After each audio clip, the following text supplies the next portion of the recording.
আসসালামু আলাইকুম। বাংলাদেশ থেকে কেন ভিসা দিতেছে না ইটালিতে যারা আবেদন করছে অলরেডি? তো আজকে এই বিষয় নিয়ে কথা বলবো ইনশাল্লাহ। ভিডিওটি আপনারা শেষ পর্যন্ত দেখবেন, আশা করি এই ভিডিওটি দেখে আপনাদের একটু হলেও উপকৃত হবেন আপনারা। সো সবসময় আছে আমি মারুফ, আপনারা দেখতেছেন মারুফ ভাই ব্লগস ইউটিউব চ্যানেল। সো চ্যানেলে যারা যারা নতুন অবশ্যই চ্যানেলকে সাবস্ক্রাইব করবেন, আর যারা যারা অলরেডি সাবস্ক্রাইব করছেন সবাইকে অসংখ্য অসংখ্য ধন্যবাদ। সো বাংলাদেশ থেকে কেন ভিসা দিতেছে না ইটালির প্রবাসীদের বা ইটালিতে যারা আসবে নতুন করে আর কি, যারা কাগজ জমা দিয়েছেন, মানে আপনাদের নুল্যস্ত হয়ে গেছে কিন্তু আপনাদের বাংলাদেশ থেকে ভিসাটা দিতেছে না। তো এটার অনেকগুলো কারণ আছে। তো প্রথম যে কারণটা আছে সেটা হলো ভাই, বর্তমানে ইটালিতে বাংলাদেশি অনেক, বা বাংলাদেশি না শুধু, আপনার বিদেশি অনেক হয়ে গেছে।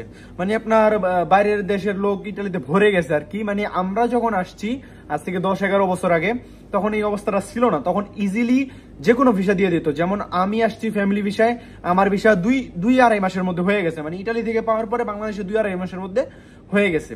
এখন কি হয়েছে, এখন মানে এত মানুষের মানে চাপ যে বাংলাদেশ থেকে সহজে ভিসাও দিতে চাইতেছে না। তারপর আপনার কিছু কিছু বিদেশি আছে ইটালিতে এসে কুকর্ম করতেছে, এই জন্য ইটালির এম্বাসি মানে বাংলাদেশি যে এম্বাসি আছে সেখান থেকে আপনাকে করতেছে না, ঠিক আছে?